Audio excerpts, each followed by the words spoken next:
Jake Giffin Podcast. Today's guest is proof you don't need a corner office or a multi-million-dollar marketing budget to change lives. You just need to start in your parents' basement, refuse to do half-baked anything. Jim Sabellico is the founder of No Half Cakes, the guy who helps overachievers win at work without failing at life. He's built businesses, coached leaders, and still manages to keep his sense of humor intact. In a world full of half measures, Jim is here to serve up the whole cake. So grab a fork and let's dig in. Jim Sabellico, welcome to the Jake Giffin Podcast, dude. How are you? Thank you very much. I am doing very well and very happy to be here. Dude, you're one of those high achieving types, man. It's like you have no stopping you. At what point did you start no half cakes in your parents' basement? I mean, technically I started in my kitchen.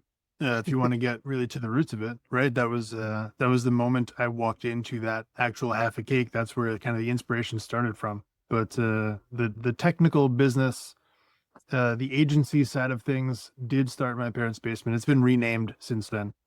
But yeah. Did it started off as a digital marketing agency, or did you start off coaching business owners?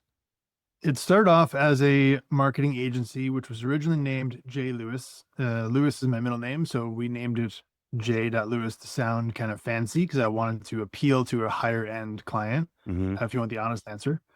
And that started just as websites and marketing. That's what I actually went to school for. That was kind of my background. And I had a passion for helping business owners, but it was never about the purpose side of things. It was about, how do we provide a service and get paid well for it, if we're being honest. Yeah. And that's where it started from. I didn't start actually doing the coaching side until about a year and a half ago.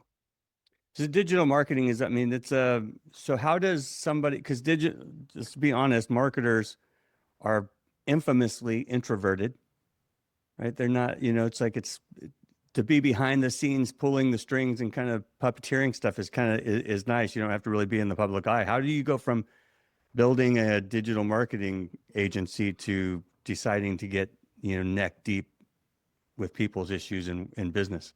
It really rubbed me the wrong way the more I sat and thought about what I was doing and what I was actually accomplishing. It didn't feel ultimately aligned with my God-given purpose. Okay. Right. So that's the thing that, right, we want to think about a lot is, hey, why am I here? What is the gifting that I've been given and what am I going to do with it? Yeah. And for me, I thought about, hey, if I'm only sitting here and helping a business grow to make more dollars because it ultimately gives me some of those dollars, it didn't feel right.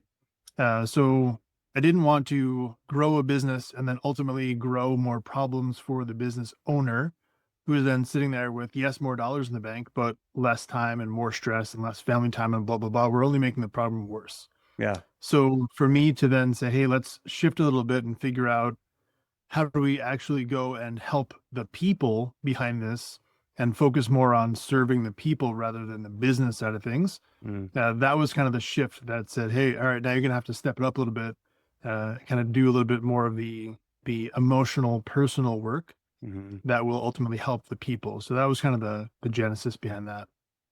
So you have this responsibility as a marketing agency to generate, I don't know, you're doing SEO. I don't know if you're doing pay-per-click and social media and those types of things too. But you have some kind of responsibility to generate leads and activity and some kind of interest in a particular business that hires you. How do you balance shoveling more and more leads at a guy with, how do you know that's too much when if he's struggling or something, or changing from, let's say, I'm not phrasing this well, but changing from, let's say, your responsibility as a marketer to your responsibility as a human being coaching the guy who's making too much money now, or not too much money. Yeah. That's a bad way to put that, but you get the idea. Yeah. I think it has to do with their alignment, right? So it's more about slowing it down and building a relationship with the person to understand, hey, where are they at as a human? And a lot of the times what you see in their business is a reflection of where they are in their personal life. Okay. So if they are not living a fulfilled life with lots of joy, their business tends to be a drag. Yeah. And what I started doing is really like having the conversation to understand the person behind the business, where are they at, and look at some of the systems that they have in place Mhm. to understand, hey, I don't just need to give you leads. Ultimately, you don't just want leads, you want success. You want a happy life. You want to be able to spend time with your kids, right? So how do we figure out the balance there and put the pieces in play that need to be, so it's not just, hey, you pay me X amount of dollars, I get you, right, X amount of people to click a link in Google and show up on your website. Right. It's a little bit more complicated, right, when you do it this way, because it's harder to almost measure when we're measuring it in, hey, what does success look like? How many family dinners did you get to this month? Were you able to take your kids to school? Like, that's a little bit more difficult. That number doesn't show up in a Google Analytics report, right? But ultimately, Right. I believe that is a measure of success that we want to drive at, right? It's not just, hey, you pay me X amount of dollars, I'm going to give you some people to click on the link on your website. It's like, hey, how are we actually impacting change in your life and your customers' lives? Now, this is a conversation you have with your clients. Is this like a pre-qualifying question? Like, hey man, I'm here to help your whole life, not just your business. Or is this something you find out later when they're just like, hey man, thanks for all the leads, but I'm struggling emotionally. I don't know if I can go on any further. And you kind of put the little cherry on top and go, well, hey, I do coaching too. How's that work? It's a mix. So there are some people who are definitely more outright with it. Mm-hmm. And there are some people who are, at first interaction, they're just looking for clicks and leads and traffic, right? And I think once you start to have the conversation and say, hey, when we work together, this is what we're going to do. It's not just a matter of giving you this, but ultimately you're going to find freedom and joy in your life. Mm-hmm. And this stuff is going to grow as a side effect rather than the focus. So there are definitely some times where the conversation is a little bit reverse, where we'll start by, hey, sure, we can provide you results. And as we start to build a little rapport and understand you a little bit better, that's when, they start to realize, hey, there's got to be a better way. Mm-hmm. And I think it has a lot to do with where each person is at in their personal experience, right? Not everyone is necessarily ready to do that transformational work. There's a bit Yeah. of ego and pride involved that needs to be gently removed first in some scenarios. Gently removed. Yeah.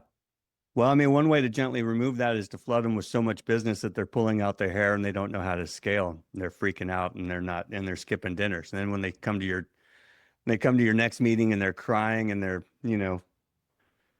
sleepless, like, well, I can help you with that too. But I guess it's an interesting business model because because you do a lot of coaching and you're helping guys on a very personal level, which I think is an absolute necessity, especially if they go hand in hand. Because if I'm looking at scaling my business, my business is a different look as a family owned business, let's say doing $50,000 or $60,000 a month, than it is a bigger business doing $1 million a month. And the transition between the two are, there's different phases that this business is going to be at. As you help companies scale in that way, going from mom and pop to hopefully bigger, bolder, corporations, if that's what they're desiring, are you helping them manage their psyche along the way, as well as kind of coaching them in the transitions in every phase? Yes, 100%. And I think it's almost the most important part is sort of getting out of your own way, Mm-hmm. especially as you scale to, 7, 8 figures. Mm-hmm. Trying to get out of your own way and pretend that you know best, right? There's a lot of these companies that do get to that, 8-figure benchmark. They are not, the person who founded the company is oftentimes becomes the chairperson, right? They're no longer the CEO. They're no longer the one kind of pulling all the strings. Yeah. They take sort of a more backseat role to kind of impact the creative, the vision, kind of just do that part. And they're not as technically hands-on. Yeah. And to get to that point requires a lot of work to, again, handle the ego and pride part. Mm-hmm. A lot of these people, especially in these smaller ranges, tend to be very ego and pride driven. Hey, this is your baby. You started this thing from nothing. You scaled it up to 10 grand a month. Feels like your entire life. Sure. right? And that feeling eventually has to change, not the desire, right? You still want to care about the business. You still want to care about the customers it impacts, but you can't have that same mindset at a 6, 7, 8 figure business. No, right. You have to embrace the idea that this business model is going to change the bigger you scale it, the more offices you get, the more regions you infiltrate. Like if you have, you know, regional dominance in mind, or you have worldwide dominance in mind, if you're going to franchise or go really big, then you have to anticipate that at some point this becomes the baby that grows up and you may not know it anymore. Yeah. I mean, the majority of the people that I work with tend to also be parents, which I think helps as well, because I find a lot of similarity between raising children and raising a business or employees. But, you know, Yeah. and I don't mean that in a negative connotation at all, No, it's but good. Yeah. when you're leading, right, your job is to be a leader, whether you're leading the business or you're leading your family. There's a Right. lot of similarity in both roles there. Mhm. So I think, you know, once you can sort of make the parallel to how you show up as a leader, again, whether it's in your home, your business, your community, or even for yourself, Mhm. it's the leadership principles that I think help those people transform to the next level. And that's why I spend a lot of time on that personal aspect, right? Because once you kind of nail that down, the rest of it tends to fall in place. Yeah, yeah. Without naming names, what client sticks out to you the most as being the biggest train wreck? Um, Like no names, you know, like, you know, they're not going to know who they are. yeah, It- I don't know that I have one, to be honest with Oh, you. that's nice. Yeah, I don't Even really think that, from a digital marketing standpoint, you don't have some guy that's just riding you the whole time going, "Hey, bro, you're not, what's up?" Like, not necessarily. I mean, there are some people who are a little overly controlling and they want to be sort of hands-on and do everything. mhm. Um, we've definitely stepped away from some of those because it just the alignment isn't right. Yeah. I haven't had one of those in a while, but a lot of times, you know, I find that to be sort of a conversation we need to sit down and have. And again, this is where it gets kind of gray between, hey, are we offering marketing services or coaching services or both? Yeah.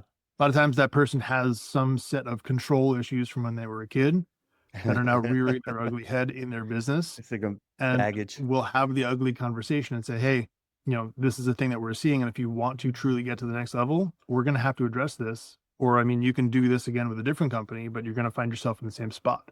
Yeah. So, From a marketing business standpoint, let's say, because we have a bunch of people who listen to this pod, they're young men, young ladies who are going to start a business or they're thinking about starting a business. To be honest, the future is probably entrepreneurial. There's not going to be a lot of factories or anything to work in because robots are going to do all that. But when you're planning a marketing campaign, you got the vision down and you know your client. How much should a small business think about investing in, let's say, SEO, pay-per-click, social media, if they're going big and using you for everything? What is the ramp up time? How much money can they expect to burn before they start seeing results? hopefully none. So the Hopefully goal, not. and Well, there are a lot of hopefully none. times Yeah, hopefully where, none. But yes, hopefully none. Where I would have this conversation and have had this conversation with people to say, hey, don't hire me yet. mhm, I don't want you to go ahead and spend, you know, whatever it's going to be, $5,000, $10,000 a month to, you know, try and build this business where you're not necessarily ready to yet. mhm, I think as you're kind of starting out, what you really should do is focus on serving the mission. mhm, And if you are truly dedicating your energy and your time into, hey, how do I best fulfill my purpose and get this product into a spot where it's really going to serve its customers, your customers are going to be your best base. mhm, So get to a spot initially where your customers are so freaking impressed by the level of care that you give them mhm. that you come back and you check on them. These little touch points, those are going to get you so much further than, you know, paying someone to run you some ads initially, right? You want to leverage the money that you have into serving your customers and put it where it's going to belong. And I Yeah. think there are a lot of people who tend to say, hey, let me go spend a couple $100 on Facebook ads and see what happens.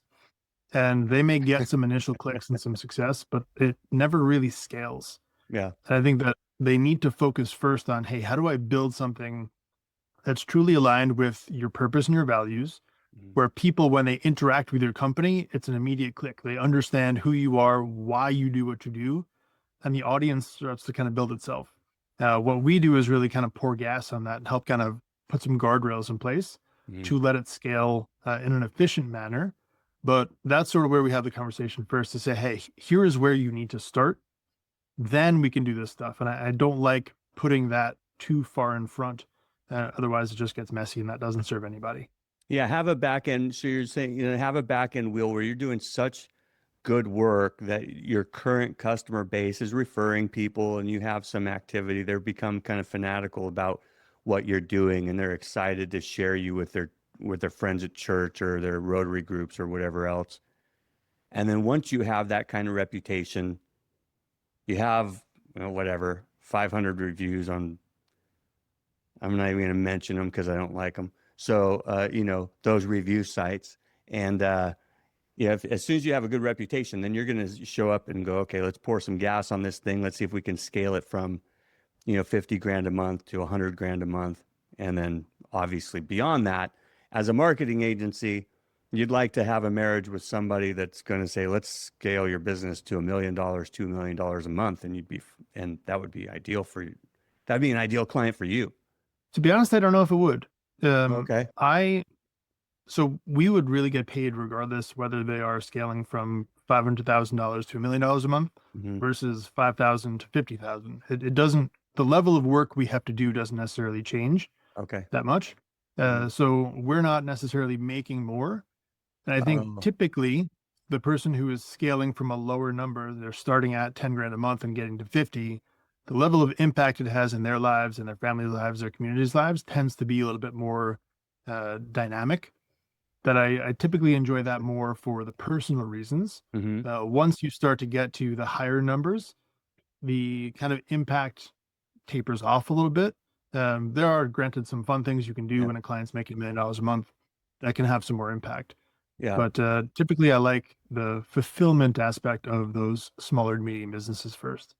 That makes sense because at first it's like any little thing you do propels a company pretty far, and the results from that, I get that. I've gone into companies before that were struggling, and they're usually struggling in a home services business. They're usually struggling they're dying by 1,000 cuts, and so over a process of a few weeks, you can kind of identify most of those cuts that are bleeding out and kind of tape them up, suture them, and that has the most profound results right away. And then you look like a superhero. Like, oh my gosh. Like, and the owner can't see it because he's too close to it, right? He's in the trenches every day. Like you have blind spots. And so when you can fix those, so that makes sense that at the beginning, you're going to get the biggest results. That's the most fulfilling. Yeah. Once you get to, if you're doing $10 million a month, really, then you're just working on bigger projects, maybe radio or TV. Well, not radio, radio's dead, but TV, streaming, getting creative with your commercials or whatever. I don't know if you do all those yet, but yeah, that makes sense. How did you come about, like, how did you know that this was not just a business idea, but this was at your core purpose? A lot of trial and error, to be honest with you, but it's really the thing that lights you up. And I think when time doesn't count anymore and you feel like you kind of blur the line between work and play, and you're not necessarily sure, hey, am I working right now or am I just having fun? That's when you kind of lean in and you're like, all right, this is the thing that I need to do more of. And if you could find a way to do more of that and have it pay your bills at the same time, right, that's where the best opportunity for work and growth is, where you can kind of blur the lines there. Speak to somebody who, let's say, is trying to seek out that purpose, right? Where those lines are blurred. They have a business. Let's say they're trying to make their passion or whatever their money maker. But they're in a business they absolutely do not like. Do you have advice for guys like that or people like that? Yeah. Get out of it and get into a business that you do like. I mean, I wouldn't advise you spend time that you don't know how much you have in a place that you don't like. So you got to start to look at, hey, why am I here? What am I doing? And of course, there's going to be some scenarios where you got to pay your bills, right? That's a thing for real. But actively be looking for, hey, how do I replace this in my life? Because you don't want to fill your life with days that you're regretting. You don't know how many days you have. And speaking from someone who's had a close call, right? You don't know when today is going to be your last day. So you don't want to wake up and just kind of humdrum through the day. You want to really say, if I'm spending my time doing this thing, is it bringing me closer to a thing that I truly enjoy? Is it part of something that lights me up? And I think there's another aspect to it as well, that people tend to look for purpose as this like lightning strike that hits them and says, hey, this is your purpose. This is what you're going to do. Yeah. In reality, what I've found is it's more glimmers, little sparkles of light that you pick up along the way when you're just living your life. And if you are intentional about recognizing those little glimmers of light that you come across when you speak with a person, when you deal with a customer, when you do a thing, and you pick these up and you make a little journal, or you start to pay attention to what are those things that truly light you up, one glimmer at a time. That's when you start to piece together what your purpose truly is. And I think that the glow, if you will, of that light is so much brighter than whatever you expected that lightning strike to be. But I think it has a lot to do with what you are actively looking for, because so many people miss their life's purpose. They're looking for this one message. They're looking for God to tap them on the shoulder and say, hey, dummy, it's over here. Like, they're missing out on all these little signs, these little miracles that happen every freaking day in their life. Yeah. That if they just paid a little bit more attention to, and they just had their eyes a little bit more open, they were a little bit more present in their own life, they would recognize how much is being laid out in their favor. They just got to pay attention to it. Yeah. And to kind of point out some blind spots that they might have, they may have gotten like a lot of us, we got kind of, I was on my own pretty much by the time I was 16. I was married by the time I was 23. You got to pay bills. You're in the mix. You have to make once you're in a job, in a career, once you're behind the ball of having to pay bills, it's very easy to have to put your head down, put the blinders on, and you kind of forget, like, was I really expecting this customer service job to fulfill my every need, 20 years later? And you kind of forget that you have to pick that's a great tip, to write down the things that kind of give you a spark, things that excite you.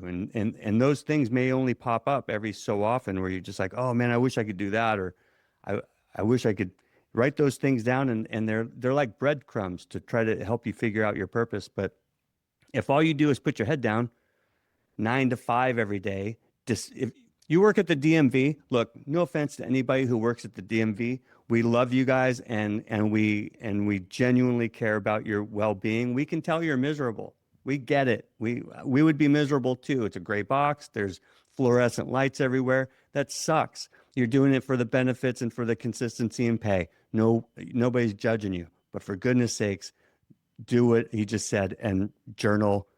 Figure out what fires you up and start piecing it together, because you only have so many numbers of days. You mentioned a close call of your own. What was that? Back in 2008, I was involved in a car accident that was described by people who saw it as miraculous. Basically, I was in a kind of the suicide lane in the middle, where both sides can kind of turn left. And I was waiting for opposing traffic to clear, and someone was actually driving in that lane at 60 miles an hour and just rear-ended me and sent me through oncoming traffic, where, by the grace of God, I was not hit by any other cars and landed on the sidewalk. Don't remember any of that, but people there described it as no possible idea how I spun through traffic without being hit. And that was, I was going to Dunkin' Donuts to grab a cup of coffee. It was a, ordinary day, nothing kind of extravagant about it, but just a great reminder that at any given moment, things can change, right? And you don't necessarily expect, when you leave the house to go grab a cup of coffee, it could be the last time you ever come home. And, I like to remember that no matter what you're doing, this very well could be the last podcast I ever give, right? I may not get an opportunity to have another conversation with someone, God forbid that happens, but it's a real chance, right? And just because we've woken up every day for X amount of days in a row, we tend to take it for granted it's going to happen again tomorrow. Yeah. And right, without being morbid and somber, there's a real chance this might be our last one. Right. So just Right. remembering that and actually living your life on purpose, I think is a very valid concept. There's also a very real chance that God just didn't want you to have Dunkin' Donuts, for God's sakes. You don't have real coffee around there or something? Like he's probably saving you from making a, no, it's a joke. Everybody knows it's a joke. So how badly, it's a terrible joke, actually, but how badly were you hurt during that? Pretty bad. I wound up having spinal fusion from that. Wow. Got a spot on my leg that has no feeling in it. But yeah, it was a rather eventful night. What's it? How much spinal fusion? Just the lower lumbar, or is it? Three sections are fused together. God bless, man. That's a good thing you have a desk job. That is rough. What did you learn? I mean, you mentioned God a couple of times. You mentioned, what's your faith situation like? I would say strong and learning, right? Mhm. I think that's the goal for everyone. There's always more to learn and more to invest in. Mhm. But I mean, it's central to everything I do. Having a strong spiritual center, I think, gives me a firm foundation to really work everything off of, Mhm. and perspective to kind of understand where I'm at in my life, kind of what my purpose is, and why I'm here trying to walk this out every day. Is that where purpose comes from ultimately? Is it your connection to God? I do believe so. Mm-hmm. I believe, each of us were given a purpose, right? We were designed for a very specific reason. And it's kind of up to us to kind of walk that out and make these free will choices to figure out, hey, am I getting closer to that or further from that? Mm-hmm. And, I think each of us, like I said, does have that purpose. Mm-hmm. I love when people don't put too much weight on their purpose. And by that, I mean, not everyone's purpose is going to look or feel the same. I think that there's a desire for people to have a purpose given to them that puts them on a stage in front of 10,000 people, or makes them a celebrity, or does this sort of thing because they feel like it's more important. Mm. But you may have a purpose to show up one time in one person's life and have one conversation. Right. And that does not make it any less meaningful. And I think for us to understand our daily intentions to find our purpose and fulfill our purpose are really what we should focus on, and not comparing my purpose versus yours. Yeah.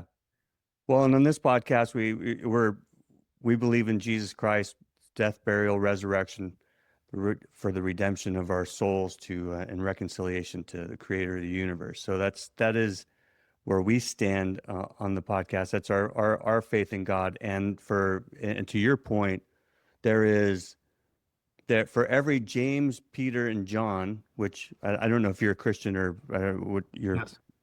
So it's for every James, Peter, and John, there is a Bartholomew. Like nobody knows what Bart did. Nobody knows where he ended up.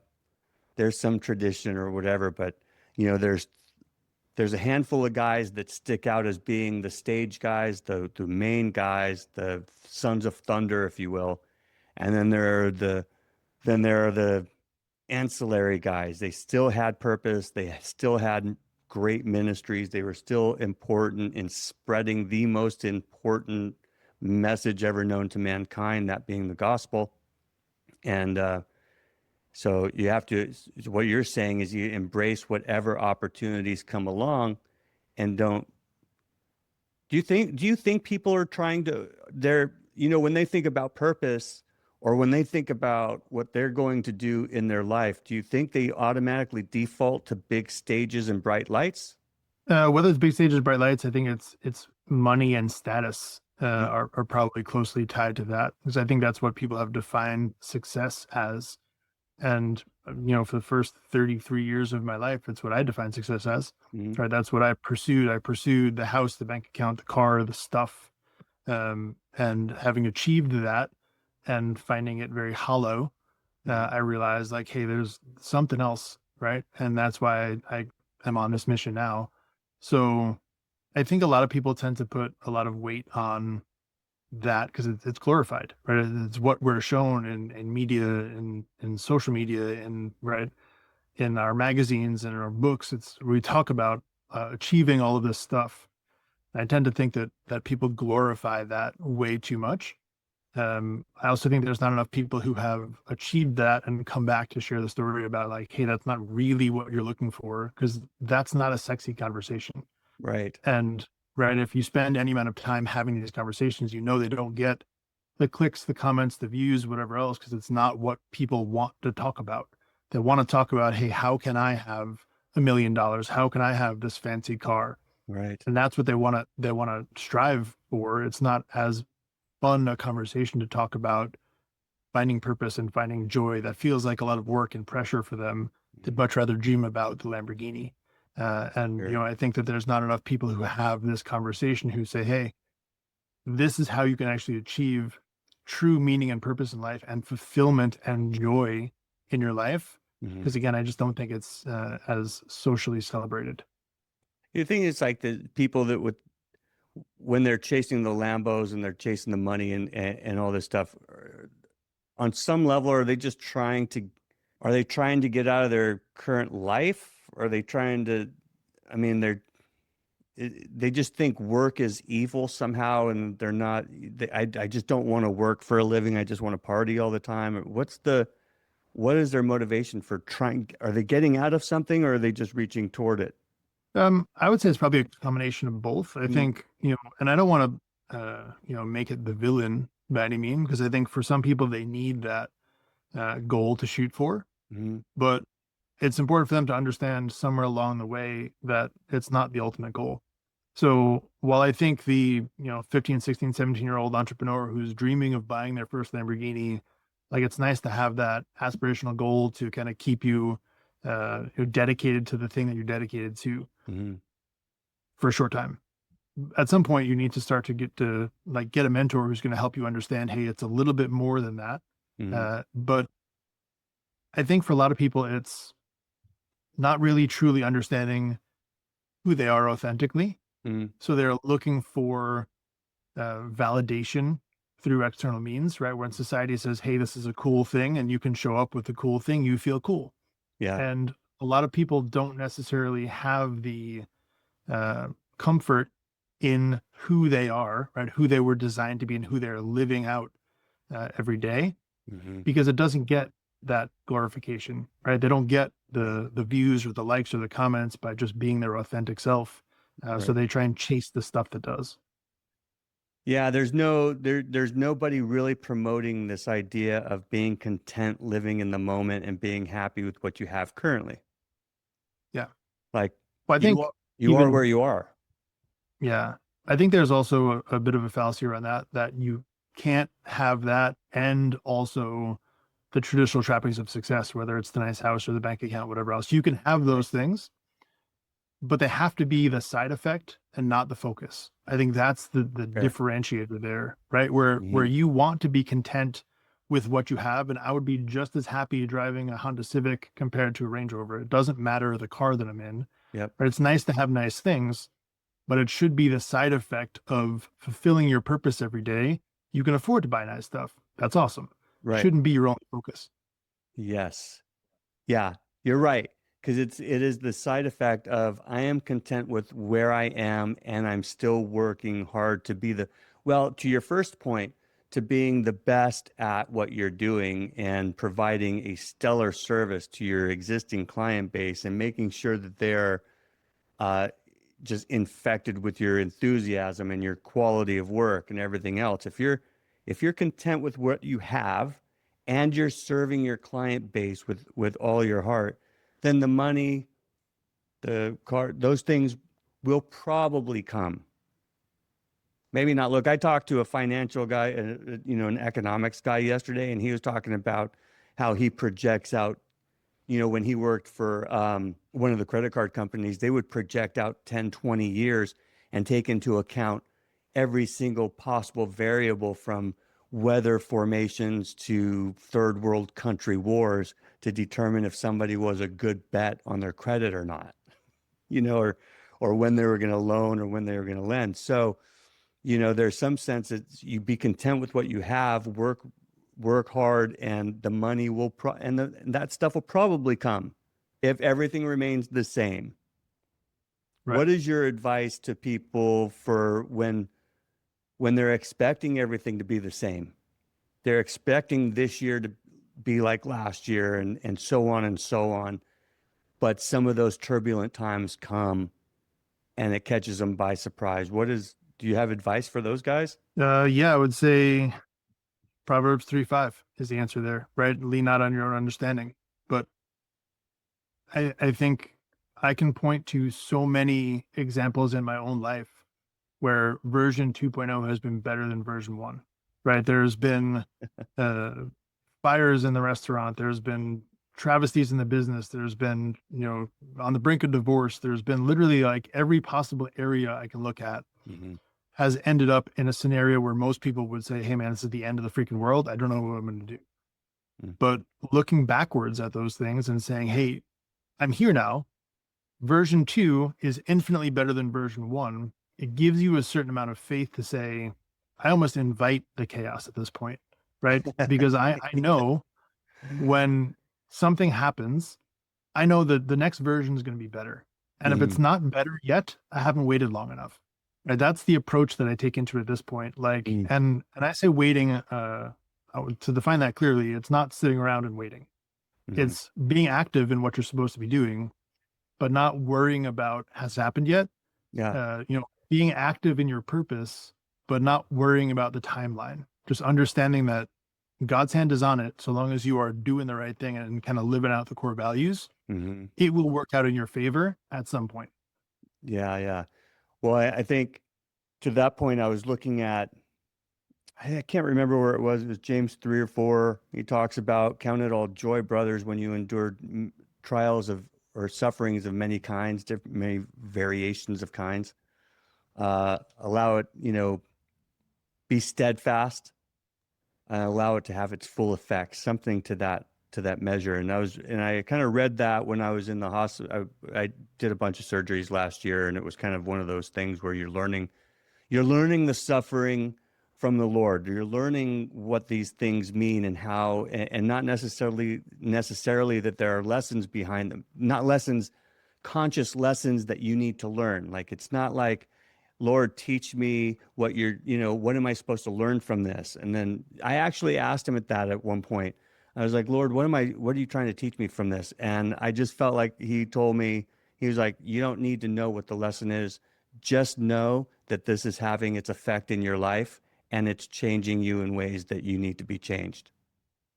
And that is that's the trust element. That's that long suffering, allowing it to have its full effect is what James says. And it's like, so then I thought, have the ability, the choice at that moment I can subvert it, right? Like I can keep it from having its full effect, or I can kind of accept it and trust that God has a purpose in it so that it kind of does work out its full effect in my life.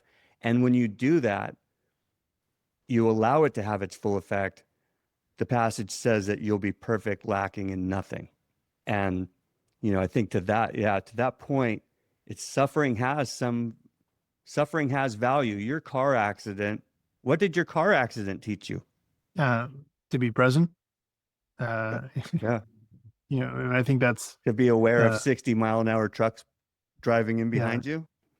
But, in all reality, it gave me a different perspective for appreciating each and every day, right? For waking up in the morning and saying, thank God for the opportunity. I'm not going to waste it because I may not get that opportunity tomorrow.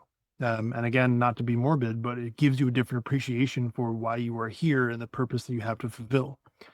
And, I think that there's a desire for a lot of people to hit the skip ad button on our suffering, right? We want to be like, all right, cool. I got the lesson. Let's get on with it. I understand. And I feel like when you try and do that, it really takes something away from you, right? We want to just pretend like we understand everything and we can just move on. And we're in such a rush to live our lives that we forget to actually live the day. And I think for a lot of people to really just slow down and appreciate this moment that you're in right now, all the different things that are happening, the sounds, the smells, the feelings that you're getting in this given moment. Like even if you literally pause this episode right now and just think about the environment that you're in, feel where your feet are, just understand this is a gift, right now, and to slow down and just appreciate the life that you have around you. And it gives you a different appreciation for moving through life. Yeah, and people don't have to get rear-ended by a speeding vehicle I mean, they can take your example as that being like, hey, because what area do you live in? Not where do you live, but I live in New York on Long Island. okay, so busy metropolitan area. You get into Yep. the city much? Not as much as most people would think. Yeah, I try and avoid that. I don't blame you. I don't go to LA for that very reason. So I'm in Huntington Beach. LA is like right there. I don't care for it Yeah. for that very reason. But when you're around as many people as we are, you kind of can get a sense of, yeah, man, this is pretty temporary. Like Yeah. there's a bunch of crazy people everywhere. I'm surprised that there aren't more accidents, to be honest with you, as as nutty as some of these people are, especially on their phones. And many of them are high all the time. I mean, I routinely see people on the freeway smoking weed and while they're driving, and I'm like, I don't like. What do you do? So your life is really in the hands of the Lord. You're trying to live every day being present, acknowledging, being grateful for. Do you think the gratefulness to what you have right now and being present, being grateful for the moments that you have, is that in part what brings you the peace that it seems like you're pretty at peace? I would say, yeah. I think that there's an understanding that it's not really in your control, right? So what are you going to worry about? But on the same token, I think also understanding what is in your control and living with that core values and doing the right thing. If you know what's important to you and you know what your principles are, it makes it very easy to kind of decide what you're going to do and not do. And you don't have to stress and worry about things. You understand who you are and your operating rules. It makes it very easy to move through life. And just again, understanding the fragility of all of it and what you're here to do. I think when you put all those things together, it gives you a different perspective where you don't necessarily freak out about certain things. You kind of learn to appreciate the moment, the opportunities you're in. And I find tremendous joy in just life. And I know that that's a thing that I'd like for other people to be able to have, right? So there are some times where I'll walk around and you'll meet someone who you can just feel the stress coming off of. And that to me excites me. And I know that might sound weird, but I enjoy the opportunity to find intentional time with them and give them a different perspective. Yeah. Because most of the time I feel like those people don't want to be like that genuinely, but they just don't know another way. And it's not the type of thing where I can lecture to them. Oftentimes it's providing them a shoulder to lean on or an ear to listen to, where those people really just need to feel loved, appreciated, seen, and heard.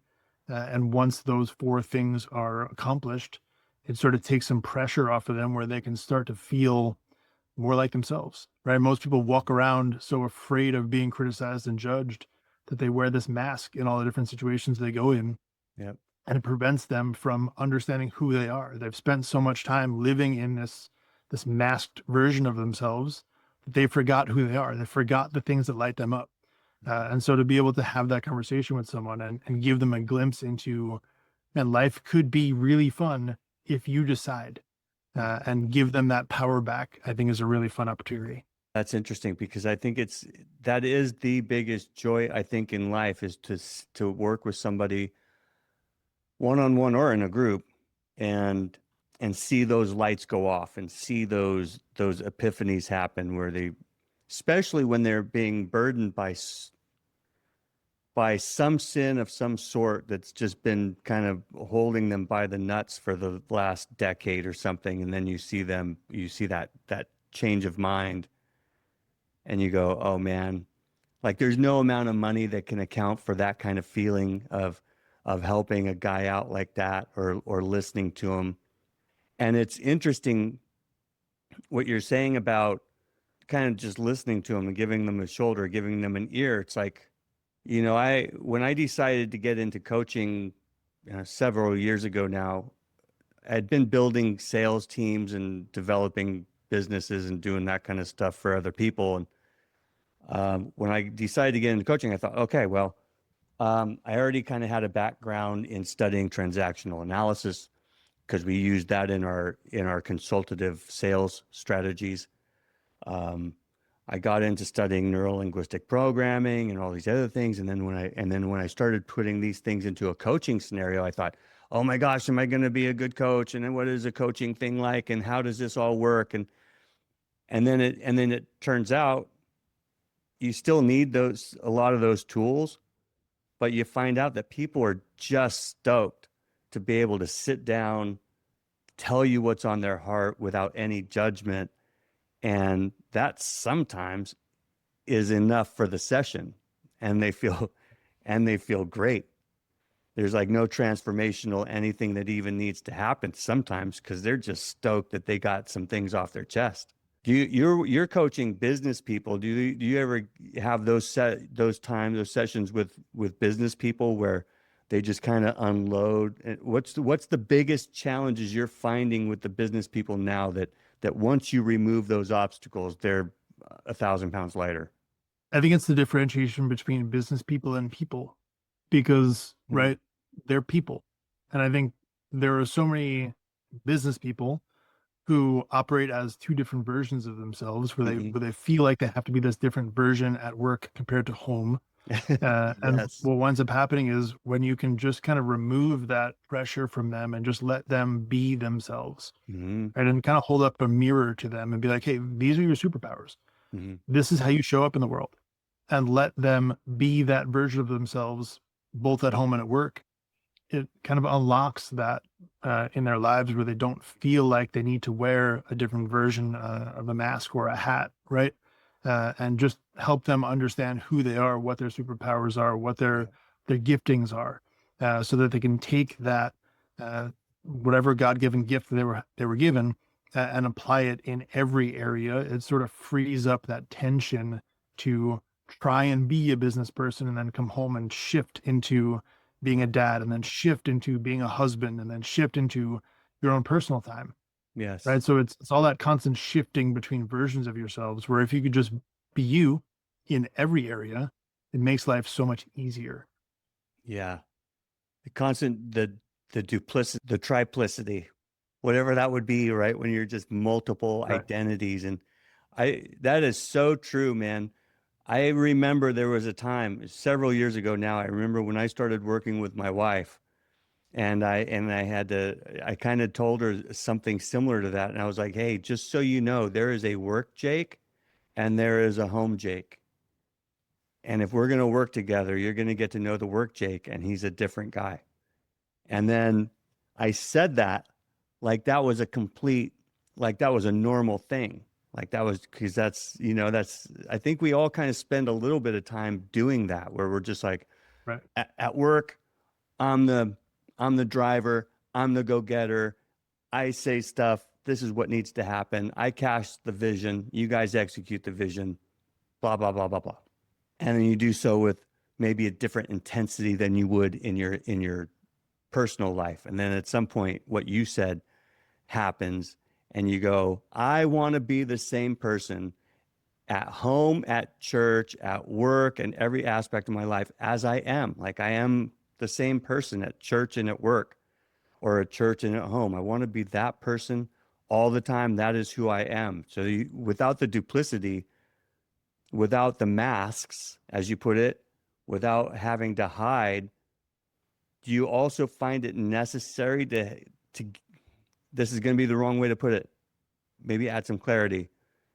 Is it also necessary to give them permission to be themselves in every aspect? Yes. Yeah, I don't think that's wrong at all. I think most people are kind of looking for that permission because they might not have gotten it from society or their parents or whoever else. And ultimately, it's kind of a flawed system, because the people who are allegedly supposed to give them permission don't have permission over their own lives either. Right. So there's just a bunch of hurt people out there who are giving terrible advice to other people who are hurting. And I think that's ultimately the system that we're living in, that so many people operate, right? They're afraid of getting criticism from people who don't even like themselves. And I think once you can provide them a safe space where they can kind of take their armor off, be like, hey, cool, I'm going to give you an opportunity to be here. right? Not be judged and criticized, but be called up, right? To help you see who you are, who you really are, and help you understand, all right, cool. Now let's make a set of core values that you can operate in at work and at home so that you can be you when you're with your kids, when you're with your clients, right? You're using the same set of core values everywhere you go. It makes it simple. And I think that there's a lot of ego and pride involved. There's a lot of authenticity involved.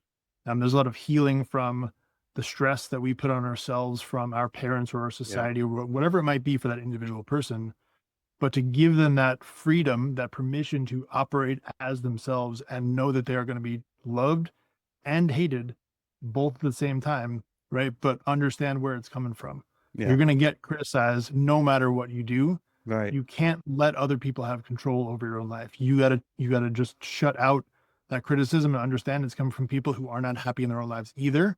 Yeah. You don't have to hate them back. You Right. can give them grace, right? But it's this whole dance that I think involves around first letting them feel loved, appreciated, seen, and heard.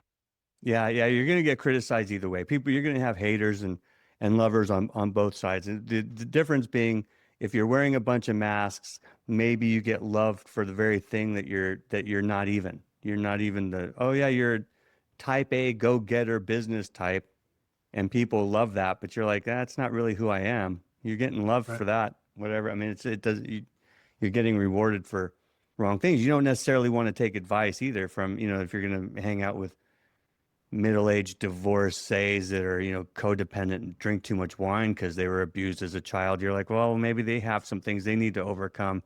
Their relationship advice maybe isn't the best you could probably have, right? So it's like hurt people. And so, yeah, that's so to give them permission to be their authentic side, quote, authentic self, because it's sometimes finding your authentic self, sometimes finding your alignment with who God made you to be that's a process in itself. It's like, all right, who is God? And then who am I in connection to him? What has he called me to do? And if he's called me to do those things, and if he's empowered me to do those things, I should do those things confidently. But then sometimes you need a coach or somebody to come along, a pastor, to say, okay, where are you having these sticking points? How come you're having such a hard time being you in these moments? Right. What do Let's you clarify that a little bit before we move on there, because I want people to understand and set the right expectation. Mm-hmm. I don't know who I am authentically 100%, right? Fair. And that may be a bold thing to say, but I want people to have this expectation that it's not like, within 6 months of doing some hard work, you're going to 100% know who you are. You're going to go from 30% to 90% pretty fast, right? Yeah. When you do some intentional work on yourself, you're going to get a really good understanding of who you are. Mm-hmm. Going from 90% to 100% is going to take you the rest of your life. That's fair. Fine-tuning the rest of that for the rest of your life. So you're never going to hit 100% until the day that you die. Yeah. Okay. I want you to have that understanding, so you don't set a false expectation and feel like, I've done 6 months, a year of hard work. I don't know who I am. I still have some questions. That's really normal, right? You're always going to continue to refine yourself in that fire over and over again. You can't expect it to be 100% right away. You got to understand it's going to be a process. That is such a good point, because if you expect to be there in 6 months, man, you're going to be super disappointed. Right. Right. And this is a lifelong journey, and we're all changing, and on some level evolving from year to year, depending on our environment and the things we surround ourselves with. We're all just trying, so we're kind of a moving target. That's why we have Jesus, who's the same yesterday, today, and forever. God is one with absolutely no shifting shadow or measures of change. He is absolute the same. And so when you anchor yourself to him and you understand your identity in terms of him, then at least you have a target. Like, you have Jesus in front of you going, okay, then I want to be like Jesus. He is the archetype. He is the one I was supposed to be had sin never entered the world, right? I'm supposed to be dominant.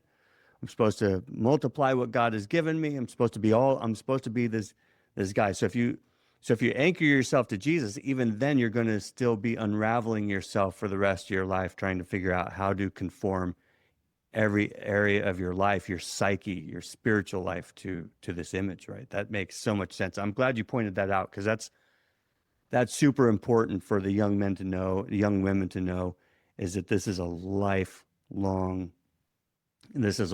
journey. Yeah. What final words do you have to give the no half cakes kind of advice to people who are going to be listening to this? Yeah, I would just say this. I would say, when you come home at the end of the day and you put your key in the door and you take a step into your house, I want you to consider how much of the cake you're coming home to. If that doesn't make sense, go check out some of my original story and you'll understand what I mean by that. But you got to live a life that fills you up with joy and with passion.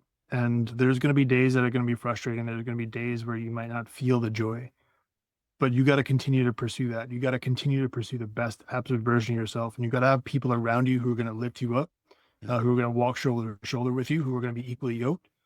You got to surround yourself with those people. You got to seek them out, and to know that you deserve it. You know, there's probably someone listening to this right now who thinks maybe it's not for you. It is. And I know that might be scary. I know it might be frustrating. It might be concerning. Get around some people who are going to show you the best version of you. And they're going to remind you that that version exists even on your worst days, because you were called for a purpose. And I want you to find that purpose. On that note, Jim Sabellico, thank you for joining us on the podcast, my man. I appreciate the work that you're doing and being part of it. I hope to talk to you again If you soon. enjoyed this show, make Pleasure. sure to Thank you. subscribe and leave a review. For more information about Jake, log on to jakegiffin.com and find him on all social media platforms. Until next time, peace and power be yours.